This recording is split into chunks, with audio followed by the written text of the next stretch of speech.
Merci Madame la Présidente, merci messieurs les rapporteurs pour la présentation du sujet. Notre groupe n'a pas la même analyse que vous tous ici, à part peut-être l'approche que vient de faire Jean-Michel Clément.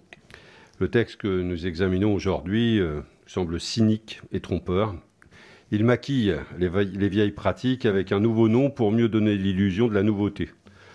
Peut-on appeler réforme un texte qui ne modifie qu'un seul des 4 critères qui président au fonctionnement du franc CFA? La parité fixe avec l'euro sera maintenue, la liberté de transaction entre la zone euro et l'UMOA ne changera pas non plus, la convertibilité illimitée entre éco et euro ne changera pas. Seule la centralisation des réserves de change auprès du Trésor français va être arrêtée. La portée de ce texte est donc dérisoire. Le maintien de la parité fixe avec l'euro, par exemple, pose au moins 2 problèmes majeurs. Premièrement, maintenir une parité fixe avec une monnaie forte valorise les importations au détriment des exportations, ce qui induit 2 éléments. D'un côté, les pays qui utilisent le franc CFA ne disposent pas des leviers pour créer une économie indépendante et résiliente, puisqu'il est plus simple d'importer des biens que de les produire. Et de l'autre, la limitation des exportations induite par cette monnaie les contraint dans leur rôle d'exportateur de matières premières, ce qui est surtout utile aux multinationales et à leurs actionnaires. Deuxièmement, la parité avec l'euro oblige à mener une lutte obsessionnelle contre l'inflation. Or, pour limiter l'inflation, il faut limiter l'accès au crédit.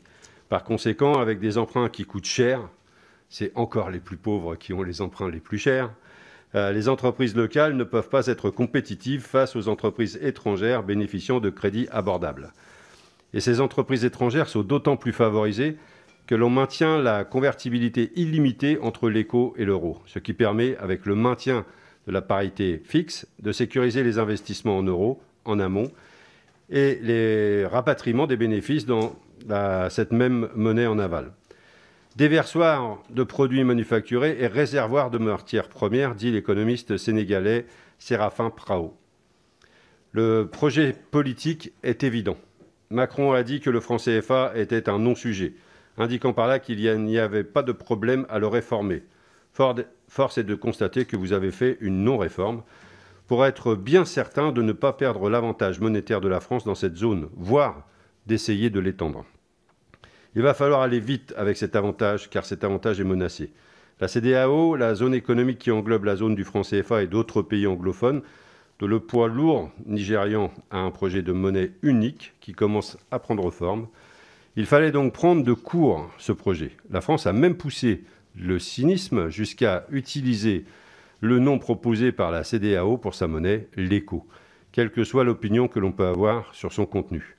Le geste est lourd, trop visible pour que nous acceptions une manœuvre aussi grossière qui prouve bien que nous n'en avons pas terminé avec cette si injuste et insupportable France-Afrique, mais que l'on va rebaptiser, c'est l'objet d'ailleurs peut-être de ce rapport, dans sa version multinationale Afrique.